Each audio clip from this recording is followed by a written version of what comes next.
G'day guys, I'm Dean from Blog for the Blood God. And I'm Dalton from Risky Rollers. And we were able to get our hands on an early release codex of the Chaos Demons. So we're going to be going through that with you guys today, and we're going to be basically previewing the codex in its entirety. Now, this video is going to be broken up into 4 sections, one for each Chaos God. So we're going to be going through all of those. So if you're watching this video and you're like, oh, this is all just Slaanesh stuff, where's my corn love? Make sure you check out the other videos on my channel, because we're going to be breaking it down to try and make it so that we don't have one 4-hour-long video, right? Make it digestible. So, yeah, with that being said, we're just basically going to be going through and reading it. We're not going to be providing too much opinion and too much commentary, because it's going to take a little bit of time to sort of digest all these changes, process and the new rules. Try it out, get it on the table and really fuck some guys with it. So, so if we're going to start with just a general sort of preview, and then once we've digested it a little bit and we've got some feedback from you guys and we've got some community ideas going around and, some ideas happening, we'll then be doing some more detailed tactical content. We'll jump on the Risky Rollers channel, do some battle reports with these boys. So got a lot of demons on the way. So yes, there's going to be some really interesting content coming out soon. But for now, this is a preview of the Chaos Daemons Codex. Let's get into it. Blog for the Blood God.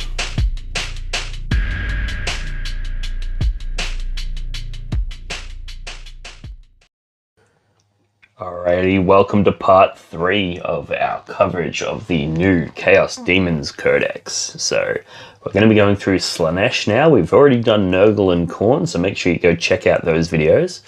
Let's just jump straight into the points cost for the Slaaneshi units. So I'm going to start off with the HQ choices. We've got the Contorted Epitome. So this is a 160 points. The Infernal and Traptoris is 80 points. The Keeper of Secrets is 280, which I believe makes it the cheapest of the Greater Demons.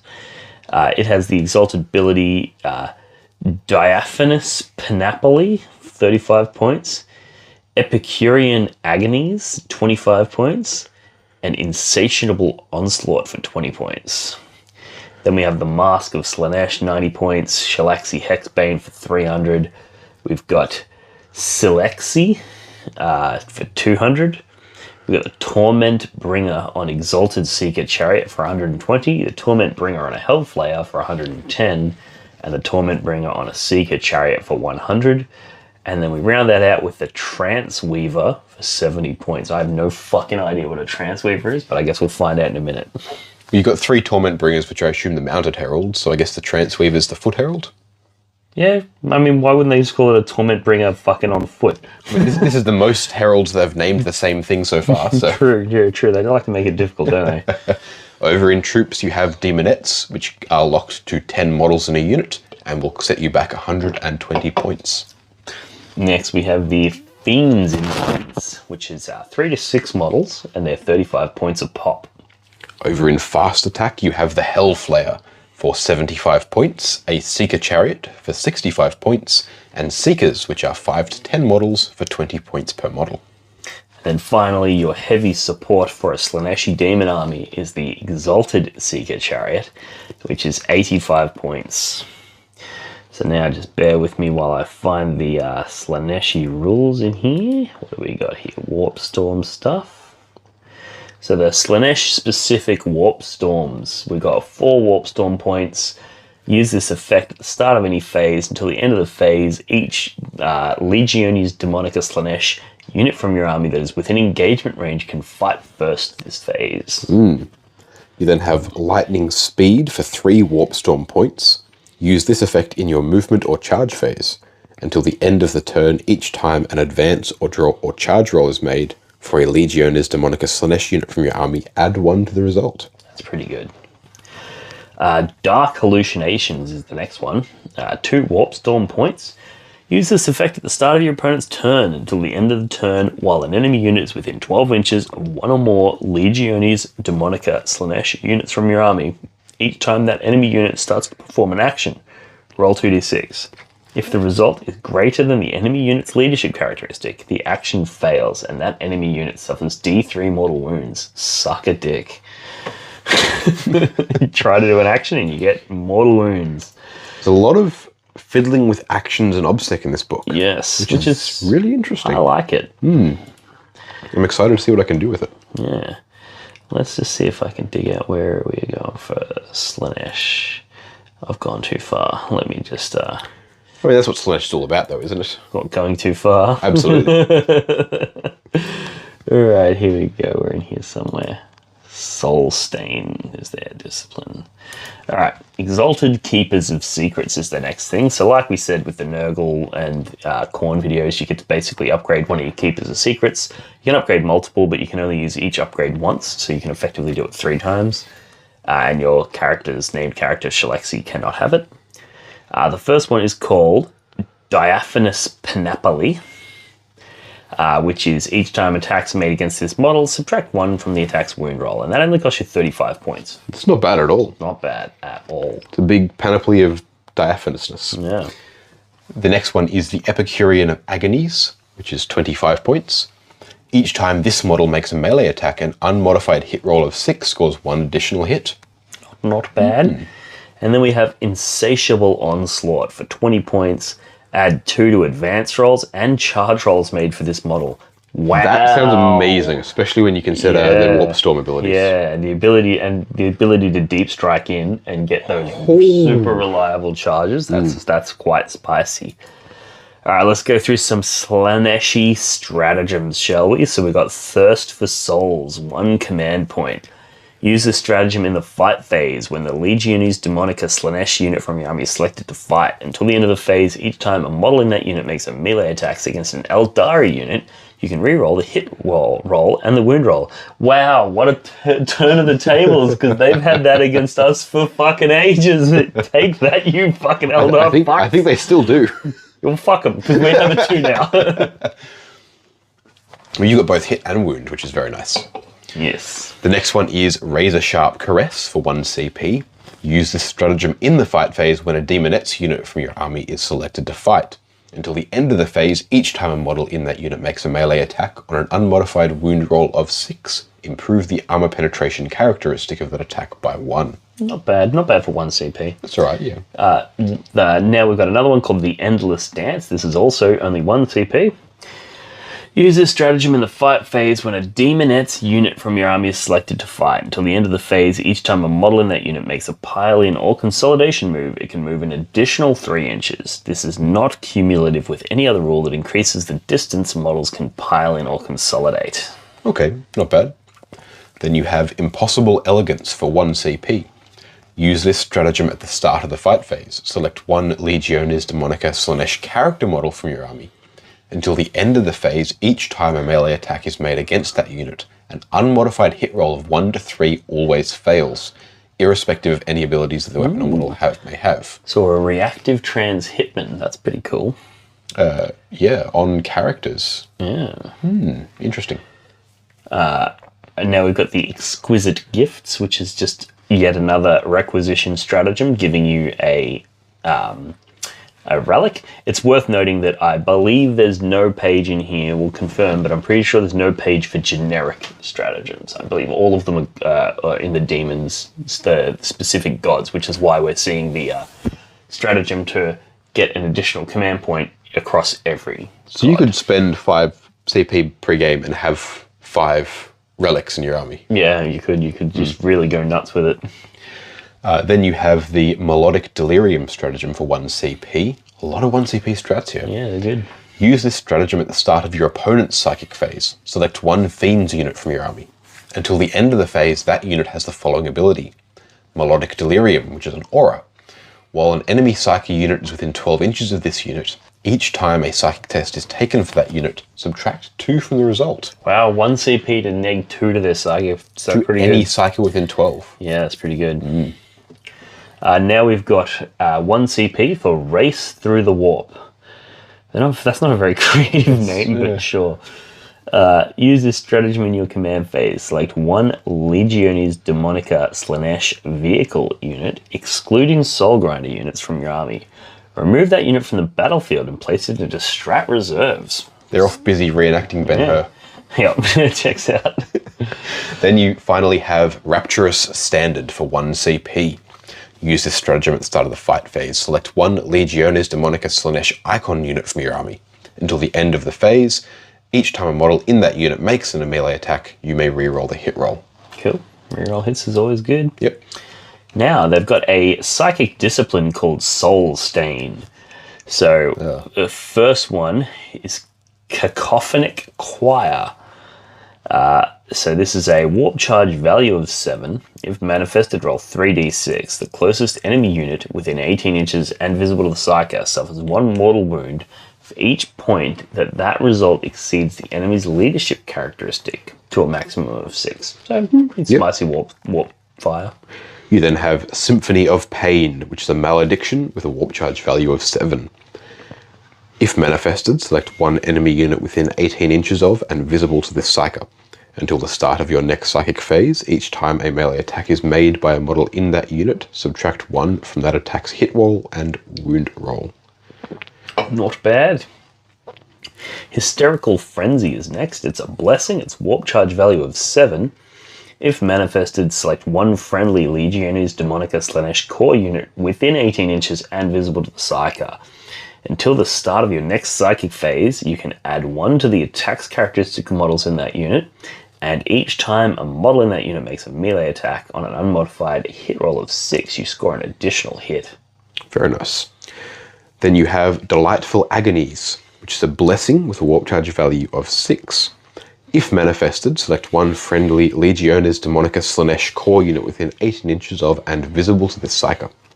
Until the start of your next psychic phase, each time a model in that unit would lose a wound, roll 1d6. On a 5+, that wound is not lost. Okay. Now this is named the same as the Chaos Space Marine Slaanesh one. And I believe there was a specific FAQ that said if there's 2 psychic powers or 2 stratagems that have the same name but a different effect, you still can't use both, even though they have this different effect.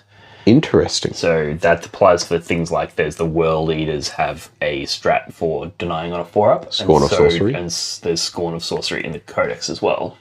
So you can't use both.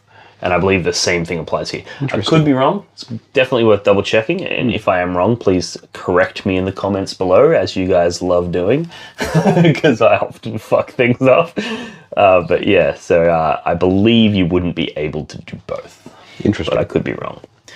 Next up, we have the Pavane of Slaanesh. So this is a Witchfire. It's got a warp charge value of 6. If manifested, select 1 enemy unit within 18 inches and visible to the psyker. Roll a d6 for each model in the unit. For each 5+, they suffer 1 mortal wound to a maximum of 6. The next one is Phantasmagoria. This is a Witchfire with a warp charge value of 7. If manifested, select 1 enemy unit within 18 inches of and visible to the psyker and roll 6d6. For each 5+, that unit suffers 1 mortal wound. Until the start of your next psychic phase, each time that unit suffers a mortal wound as a result of this psychic power, subtract 1 from the leadership characteristic of models in that unit. That's very interesting. This is interesting. It's very similar to the previous power. So the previous power was roll a d6 for each model in the unit, and on a 5+, they suffer a mortal. Whereas this is you just roll 6d6, and on a 5+, they suffer a mortal. So Phantasmagoria used to be a malediction that simply reduced leadership by 1. So it still reduces leadership, but it also does mortal wounds, and on average reduces leadership by 2 and deals 2 mortal wounds.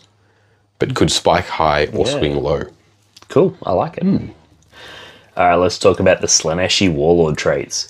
So we've got Warp Mists is the first one. It's worth noting that these, again, the same as the previous ones, the Slaaneshi Heralds can only take the first 3. So you need to be Greater Demon or otherwise before you can take the other ones. So for the first one is, at the end of each battle round, if this Warlord is on the battlefield, you can regain up to 2 unspent Warpstorm points. Retain, not regain. The second one is Fatal Caress. Each time this Warlord makes a melee attack on an unmodified successful wound roll of 5+, invulnerable saving throws cannot be made against that attack.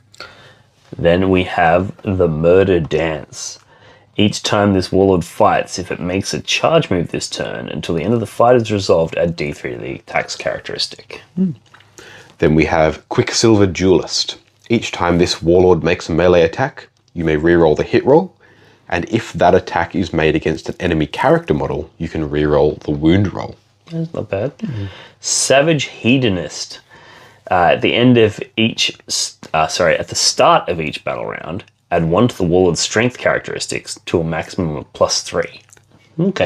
So that stacks? Stacks, yeah. So, Wow. So start of battle round 1 is +1, start of battle round 2 is +2, start of battle round 3 is +3. Very nice. Pretty cool.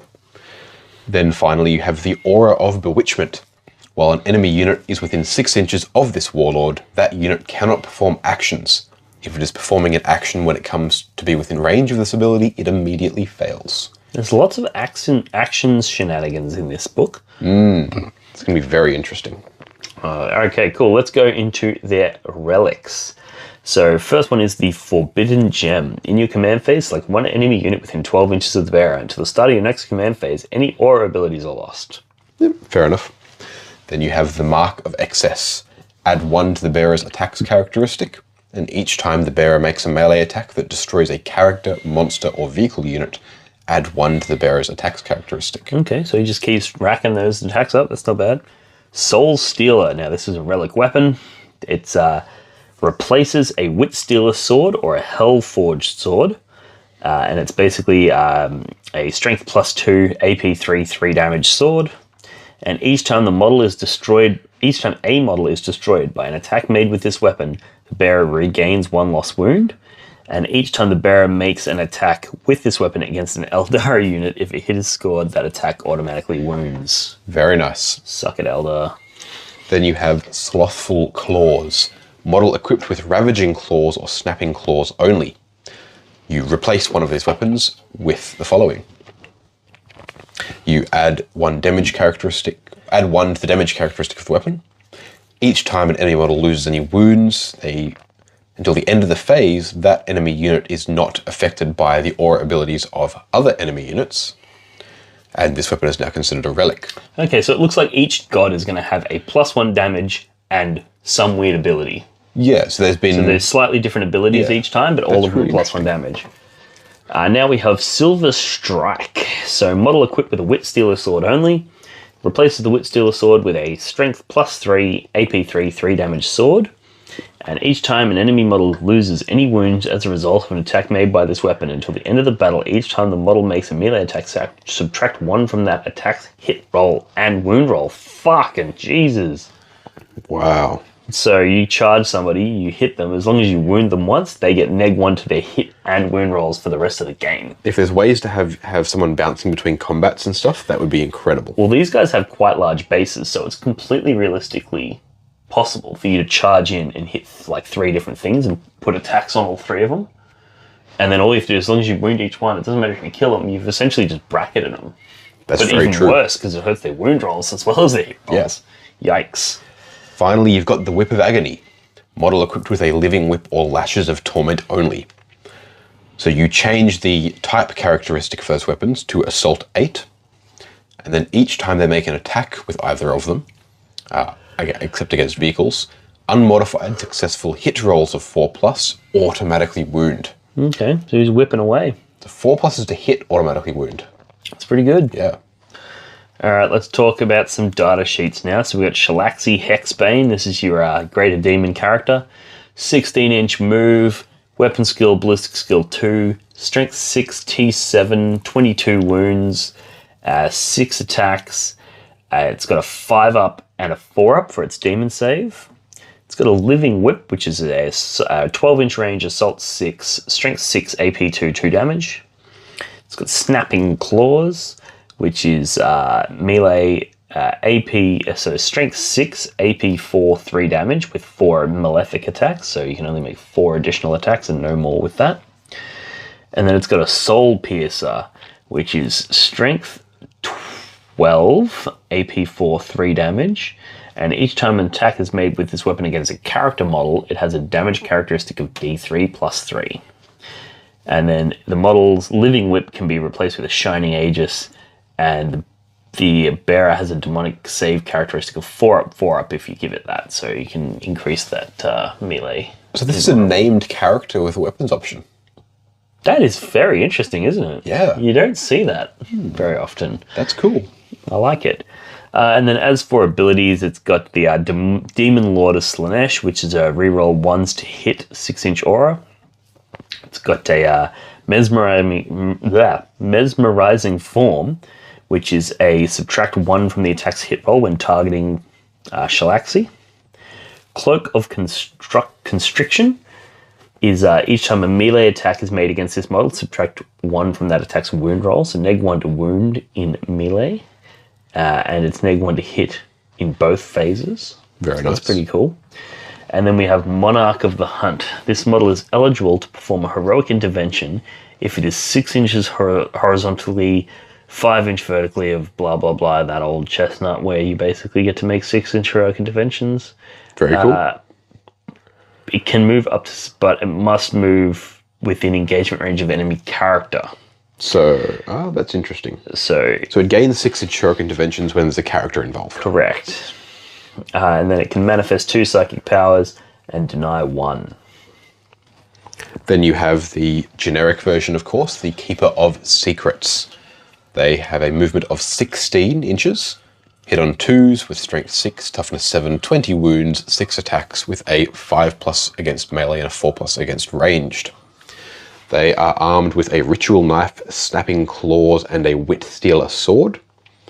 The snapping claws are a melee weapon.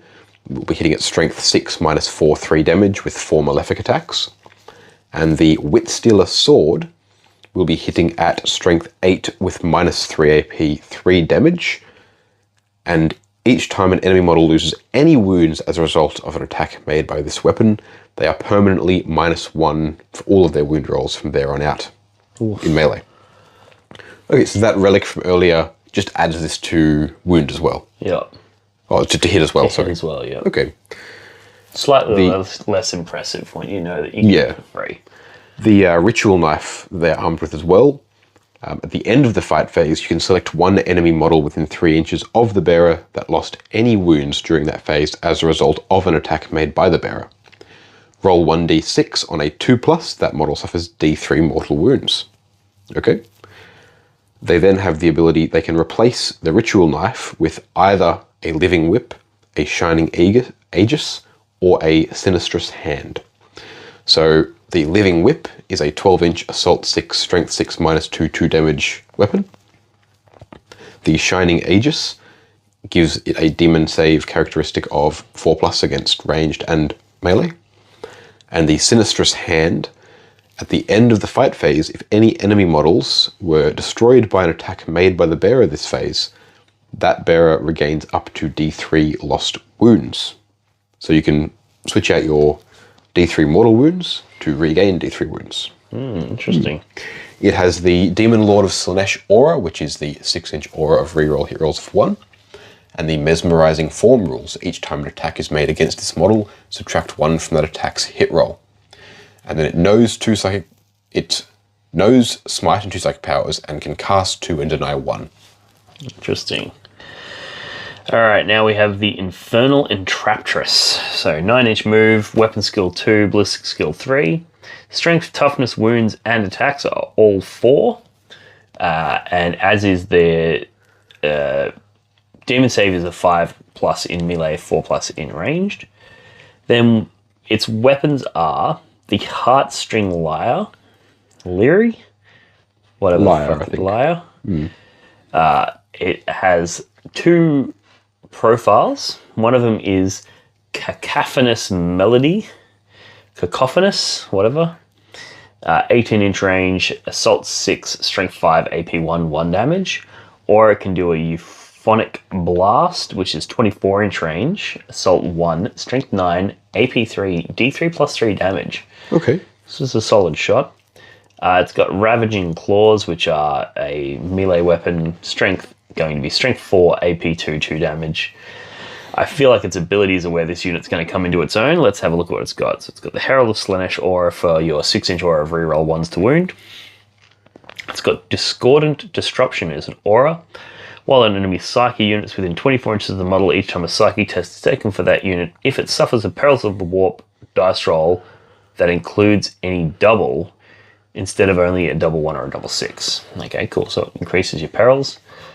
and harmonic alignment. In your command phase, select one model with this ability from your army and one friendly Legionaries Demonic Slaanesh core unit from your army within 6 inches of that model. You can return one destroyed model from that unit to the battlefield with its full wounds remaining. If that unit is infantry, you can return D3 instead. There's lots of replenishment stuff in this book. Jesus. I feel like Nurgle had multiple ways to do it. I feel like this Nurgle had might be a 3 or unique... 4. Yeah, this might be a unique ability for Slaanesh. Yeah, interesting. But I could imagine a mixed detachment with a bunch of Nurgle, a bunch of Slinesh, and you just keep just regenerating forever. This isn't a unique character either by the looks of it. It doesn't appear to be, no. Quite interesting. Then you do have a unique character, the Mask of Slaanesh. That moves 10 inches, hits on 2s in melee and 3s at range, strength 4, toughness 4, 4 wounds, 6 attacks, with a 4+ demon save on both counts. It has Serrated Claws, which are a melee weapon, which will be hitting at strength 4 -3, 2 damage. And then it has a bunch of abilities. The Eternal Dance. At the start of the fight phase, select one enemy unit within engagement range of this model, then select one of the following effects. Until the end of the phase, each time a friendly Legionaries Demonicus Slaanesh model makes a melee attack against that unit, add 1 to that attack's hit roll. Or, until the end of the phase, each time a model in that unit makes a melee attack, subtract 1 from that attack's hit roll. Or, until the end of the phase, each time a model in that unit makes a melee attack, subtract 1 from that attack's wound roll. Jesus. So you can choose to either make all of your units hitting something +1 to hit, or make that thing -1 to hit or -1 to wound. Yep. Cool. It then has the Herald of Slaanesh aura, which is the reroll wound rolls of 1 within 6 inches, and the Dazzling Acrobatics rule. Each time this model makes a normal move, advances, falls back, or makes a charge move, until that move is finished, this model can move horizontally through models and terrain features, obviously not finishing on top of any other models or bases. This unit is eligible to charge in a turn in which it fell back. Cool. All right, next up we have Celexi, which is the, I believe that's like the Demon Prince upgraded version, the special character Demon Prince. It's hard to see the image, but anyway. So it's 10-inch move, weapon skill 2, ballistic skill 3, strength 4, toughness 6, 8 wounds, 6 attacks, 5 up, 4 up for save. It's got a Scourging Whip, which is a 9-inch range, assault 6, strength 4, AP 2, 1 damage. So this is definitely not a Demon Prince. This must be the other one. Is this the two guys on top of each other? Yeah, I think it might be the Axe of Dominion, which is a strength. Strength 7, AP 3, 3 damage, melee weapon. And then the Scourging Whip in melee, which is strength 4, AP 2, 1 damage, Malefic 6. So you get to make 6 attacks with that, and then 6 attacks with your other 3 damage profile. Very nice. Then you have the Prince of Chaos aura. So it's a 6-inch aura of reroll hit rolls of 1. And your Herald of Slaanesh, which is reroll. So it's reroll hits and wounds of 1. So that's pretty spicy. Yeah. It's a Psyker that can manifest 2 powers and deny 1. Very nice. Not too bad. Then you have the Contorted Epitome. This moves 12 inches, hits on 2s in combat and 3 at range, with strength 4, toughness 5, 8 wounds, 8 attacks, and 4+ demon save on both counts. It has the Coiled Tentacles and the Ravaging Claws, the Coiled Tentacles being melee weapons, which will hit at strength 5, -2, 3 damage, and it's Malefic 3. So you're making 3 of these attacks in addition to your 8 Ravaging Claws at strength 4, -2, 2 damage. The abilities that this thing has. What the fuck? Why would they name it this? Okay. Wasn't this the name of your sex tape? The ability this thing has is called...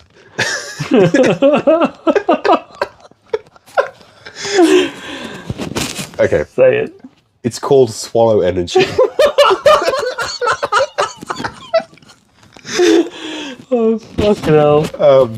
There is no demons list that is not including this model and using this ability every turn, I'm sorry. You got mad swallow energy. You gotta love a list with swallow energy. going to use my swallow energy. Oh my god. Each time this model would lose a wound as a result of a mortal wound, roll 1d6 on a 2+, that wound is not lost. Fucking hell, Holy that shit. is definitely some serious swallow energy. Jesus. It also has the Herald of Slinesh aura, which is the 6 inches real wound rolls of 1, and Horrible Fascination aura. While an enemy unit is within 6 inches of this model, at the start of your opponent's command phase, your opponent must roll 3d6 for that unit. If the result is higher than that unit's leadership characteristic until the start of your opponent's next command phase, halve the move characteristic of models in that unit, and each time a model in that unit makes an attack, subtract 1 from the attack's hit roll. It also can manifest 2 psychic powers and deny 2 psychic powers.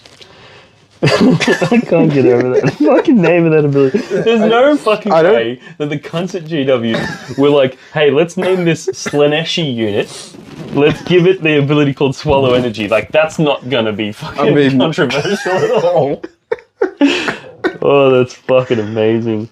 Alright, let's get into the Torment Bringers. So there's multiple Torment Bringers. This is the one on the Exalted Seeker Chariot.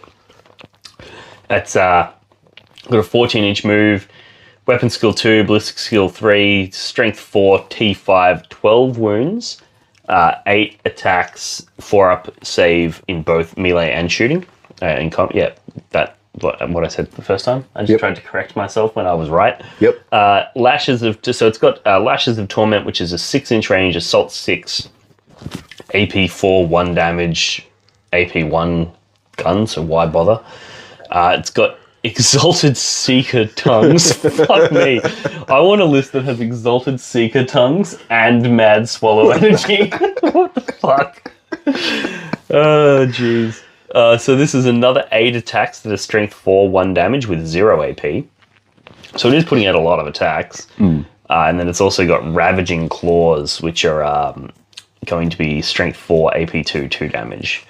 It has the Herald of Slaanesh for reroll 1s in an aura of 6 inches. It's got Torment Bringer, which is select a Legiones Daemonica Slaanesh core unit within 6 inches. Until the start of your next command phase, each time a model in that unit makes a melee attack, add 1 to that attack's hit roll. And it's got Evasive Speed. Each time a ranged attack is made against this model, subtract 1 from the hit rolls. And finally, Scything Impact. Each time this model finishes a charge move, roll 4d6 for each enemy unit. Roll 4d6 for each enemy unit within engagement range of this model. For each 5+, that enemy unit suffers a mortal wound. And until the end of the turn, add 2 to the model's attack's characteristic. And he can also manifest a single psychic power, try to deny a single psychic power. Cool. You then have the Trance Weaver, which it moves 9 inches, hits on 2s in combat and 3s at range, strength 4, toughness 4, 4 wounds, 5 attacks, a 5 up in melee, and a 4+ against ranged. It has Ravaging Claws, so hitting at strength 4 -2, 2 damage.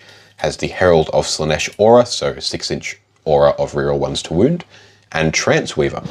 In your command phase, select 1 friendly demonette's core unit within 6 inches of this model. Until the start of your next command phase, each time a model in that unit makes a melee attack, improve the armor penetration characteristic of that attack by 1. Okay. It manifests 1 psychic power and denies 1 psychic power. And yeah, straightforward. Yep, cool. Then we have the Torment Bringer on Seeker Chariot. So this is a 14-inch move, weapon skill 2, ballistic skill 3, strength 4, T5, 7 wounds, 8 attacks, 4 up in both phases. Lashes of Torment is its ranged weapon, which is again the same. It's 6 shots, it's strength 4, AP 1, 1 damage. Ravaging Claws, the same, strength 4, AP 2, 2 damage. And the Seeker Tongues, which is strength 4, AP 0, 1 damage, 4 malefic additional attacks. It's got the same Herald of Slaanesh for reroll 1s to wound. It's got the same Torment Bringer, which allows you to select a core unit within 6 inches to get +1 to their attack's hit roll. It's got the same Evasive Speed, and it's got the same Scything Impact. So it's pretty much just the fucking same. I don't know what I missed there. Does Psychic Powers, Torment Bringer on Seeker versus a Torment Bringer on Exalted Seeker. Oh, so it's the other one has slightly more wounds and shit. It's slightly bigger. Yeah, but otherwise it's more or less the same thing. Then you have a Torment Bringer on Hellflayer. 14 inches, 2+ weapon skill and 3+ ballistic skill, strength 4, toughness 5, 7 wounds, 8 attacks, and a 4+ demon save in both phases. This one has Lashes of Torment, 6-inch assault 6 weapon with strength 4 -1 1 damage, a bladed axle, which is strength +2 -2 2 damage, malefic 4, Ravaging Claws, so strength 4 -2 2 damage, and Seeker Tongues, so strength 4 0 AP 1 damage, malefic 4. Same Herald of Slaanesh, 6-inch aura of reroll wound rolls of 1. Same Torment Bringer, pick a unit within 6 inches for +1 to hit. Same evasive speed, -1 to hit at range. And cutting down the foe. Each time this model is selected to fight, if it made a charge move this turn, change this model's bladed axle ability to malefic 6, so an extra 2 attacks on the charge with its blades. Cool. It can manifest 1 psychic power and deny 1 psychic power. Good stuff. Yep. So the one thing that I just realized as we were doing that is the main reason that you would want to take a Torment Bringer on Seeker Chariot as opposed to a Torment Bringer on Exalted Seeker Chariot is the Exalted one has more than 10 wounds, so therefore is targetable. Character protected. So he can't be character protected, but he's a little bit stronger and a little bit tougher, whereas the other ones are less than your 9 wounds, so they're actually able to be protected. That said, not being shot at all is probably better than being shot with more wounds. Yes, I would agree. Now we go into our troops choices. I believe we're up to troops now. Did we do... Yeah, we did that one. So we're up to troops. Demonettes. So they're capped at 10. They got a 10-inch move. We've seen this on the community post, but we'll go through it anyway. 10-inch move, weapon skill, ballistic skill 3, strength 4, T3, 1 wound, 4 attacks with a 5-up, 4-up. They've got piercing claws, so they're going to be hitting you at strength 4, AP2, 1 damage. They can take icons and shit just like every other lesser demon unit, so yeah, not bad. Cool. Then you have Fiends. You take these in units of 3 to 6. They move 14 inches, hit on 3s with strength 5, toughness 4, 4 wounds, 4 attacks, and 5+, 4+ demon save. They have a Barbed Tail, which will hit you at strength 5 -3, 3 damage with malefic 1, so 1 extra attack. And Dissecting Claws, which will be hitting you at strength 5 -2, 2 damage. So not a bad attacks output. And they have the Soporific Musk Aura. While an enemy unit is within engagement range of this unit, each time a model in that unit makes an attack, you subtract 1 from that attack's hit roll. Okay. It's interesting. They lost their ability to prevent you from falling back, which is a bit annoying, because that's the main thing that made them good. Yeah, that's true. That being said, a 14-inch move is nothing to turn your nose at. That's really fast. All right, let's talk about Seekers. Well, they got a 16-inch move. Their weapon skill, ballistic skill 3, strength toughness 4, 2 wounds, 4 attacks, 5-up, 4-up for their saves. They have Lashing Tongues, which are strength 4, 0, malefic 2, so they get to make 2 extra attacks with that. And then they got the Piercing Claws, which is going to be strength 4, AP 2, 1 damage. They can take icons and instruments. And then they have an Unholy Speed, which is advanced. Add 1 to charge rolls made for this unit. There's multiple ways to stack with that. Yeah, so there's just sort of a fast kind of mid-level melee threat. Yep. Not bad. Then you have the Hellflayer, which is a 14-inch move, weapon skill, ballistic skill 3+, strength 4, toughness 5, 7 wound, 8 attack, 4+4+ demon save model. It has the Lashes of Torment, which are a 6-inch assault 6, strength 4, -1 AP, damage 1 weapon. The Bladed Axle. So once again, this is the strength 6, -2, 2 damage, malefic 4 weapon, which when it charges will become malefic 6. The Piercing Claws, which is strength 4, -2, 1 damage, and Seeker Tongues, strength 4, AP 0, 1 damage, malefic 4. This has the same evasive speed ability, so -1 to hit at range, and as I mentioned, cutting down the foe. So when it charges, its bladed axle becomes malefic 6. Yeah, so it's the same as the Torment Bringer on Hellflayer. It's just the same thing, but it's not a character. Cool. And then we go into the Seeker Chariot. So I suspect this will be, once again, more or less the same. So 14-inch move, strength, weapon skill, ballistic skill 3, strength 4, toughness 5, 7 wounds, 8 attacks, and a 4-up, 4-up. It's got the same Lashes of Torment for the 6 assault, strength 4 shots. It's got the Piercing Claws for strength 4, AP 2, 1 damage. It's got the Seeker Tongues for strength 4, 0 AP, 1 damage, 4 attacks. It's got the evasive speed for neg 1 to be hit. And it's got the scything impact, which is when it finishes a charge move, you roll 4d6 for each enemy unit, or 5 up there for a mortal. And until the end of the turn, add 2 to the model's attacks characteristics. Cool. Then you have the Exalted Seeker Chariot. So 14-inch move, 2 pluses in combat, 3 plus at ranged, strength 4, toughness 5, 12 wounds, 8 attacks, 4+4+ demon save. Lashes of Torment, 6 inches, assault 6, strength 4, -1, 1 damage weapon. The Exalted Seeker Tongues are strength 4, 0 AP, 1 damage, malefic 8. And the Piercing Claws are strength 4, -2, 1 damage. And it has the same evasive speed, -1 to hit at range, and scything impact, 4d6 for each enemy unit within engagement range of the model after charging. For each 5+ is a mortal wound.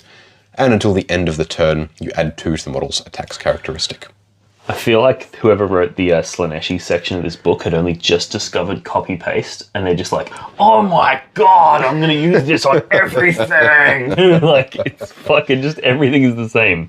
There's a character version and a normal version of the same data sheet, which has 3 different versions. Yeah. It's like, what the so you got 6 units that are fucking the same goddamn unit. Remember back in the day when you had one Herald thing, and then you had one of each of the chariots, and you could upgrade them to be on one? It was like, you take a Herald, and then you could either put him on a Juggernaut or put him on a Chariot. You know, like now it's like, let's have a billion data sheets. Anyway, that rant aside, that rounds out the Slaaneshi portion of our preview of the Chaos Daemons Codex. So if you haven't seen the other videos, we've done Nurgle and we've done Khorne already, and we're going to jump into Tzeentch now. Wonder if Tzeentch has any of that mad swallow energy. Slaanesh does. Slinesh is clearly hogging all the mad swallow energy. Log for the Blood God.